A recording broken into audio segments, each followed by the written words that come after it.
K P. യോഹന്നാൻ നേതൃത്വം നൽകുന്ന believers church Yakobaya സഭയിൽ ലയിക്കാൻ നീക്കം നടക്കുന്നു. യാക്കോബായ സഭാധ്യക്ഷൻ തോമസ് പ്രഥമൻ ബാവയും കെ.പി. യോഹന്നാനുമാണ് ലയന നീക്കങ്ങൾക്ക് ചുക്കാൻ പിടിക്കുന്നത്.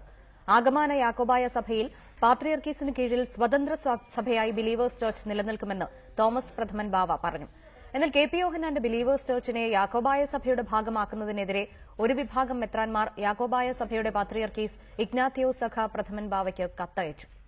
മലങ്കര യാക്കോബായ സുറിയാനി സഭയുടെ തലവൻ തോമസ് പ്രഥമൻ കാതോലിക്ക ബാബായും ബിലീവേഴ്സ് ചർച്ച് എന്ന പ്രൊട്ടസ്റ്റന്റ് സഭയുടെ സ്വയം പ്രഖ്യാപിത ബിഷപ്പായ കെ.പി. യോഹന്നാനുമാണ് ലയന നീക്കത്തിന് നേതൃത്വം നൽകുന്നത്. ലയന നീക്കത്തിന്റെ ഭാഗമായി പുത്തൻകുരിശിലെ യാക്കോബായ സഭ ആസ്ഥാനത്തും തിരുവല്ലയിലെ ബിലീവേഴ്സ് ചർച്ച് ആസ്ഥാനത്തുമായി ഇരുവരും 5 തവണ ചർച്ച നടത്തി.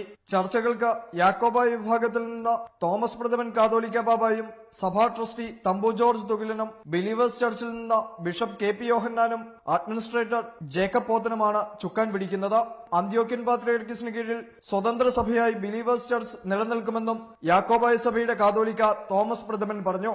അത് സംബന്ധിച്ച് ഞങ്ങളുമായിട്ട് ഒരുമിച്ച് സംസാരിക്കുകയും ഞങ്ങൾ അവരെ സന്ദർശിക്കുക, അവർ ഞങ്ങളെ സന്ദർശിക്കുകയും ഒക്കെ ഉണ്ടായിട്ടുണ്ട്. വിശുദ്ധ പാത്രിയർക്കീസ് ബാവായുടെ കീഴിൽ ഒരു റീത്തായിട്ട് പോകുന്നതിന് ഉള്ള താല്പര്യം പ്രകടിപ്പിച്ചിട്ടുണ്ട്.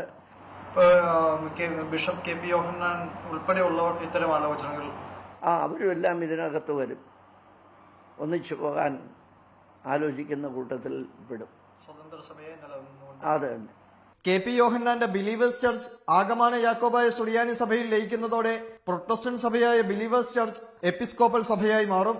ഇതര സഭകൾ അംഗീകരിക്കാത്ത കെ.പി. യോഹന്നാന്റെ ബിഷപ്പ് പദവിക്കും അംഗീകാരം ലഭിക്കും. ലയനത്തിലൂടെ ബിലീവേഴ്സ് ചർച്ചിന്റെ ആസ്തികളിൽ ഒരു ഭാഗം മലങ്കര യാക്കോബായ സുറിയാനി സഭയ്ക്ക് ലഭിക്കും. എന്നാൽ യാക്കോബായ സഭയിലെ ഒരു വിഭാഗം ഈ ലയന നീക്കത്തെ ശക്തമായി എതിർക്കുന്നുണ്ട്. ലയനം യാക്കോബായ സഭയെ തകർക്കുമെന്ന് കാട്ടി മെത്രാപ്പൊലീത്തമാർ ആഗമാന സുറിയാനി സഭയുടെ പരമാധ്യക്ഷനായ ഇഗ്നാത്തിയോസ് ഐവാസ് സാഖാപ്രഥമൻ ബാബയ്ക്ക് കത്തയച്ചിട്ടുണ്ട്.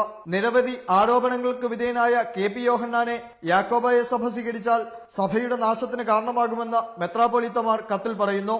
Anil George, reporter, Kochi.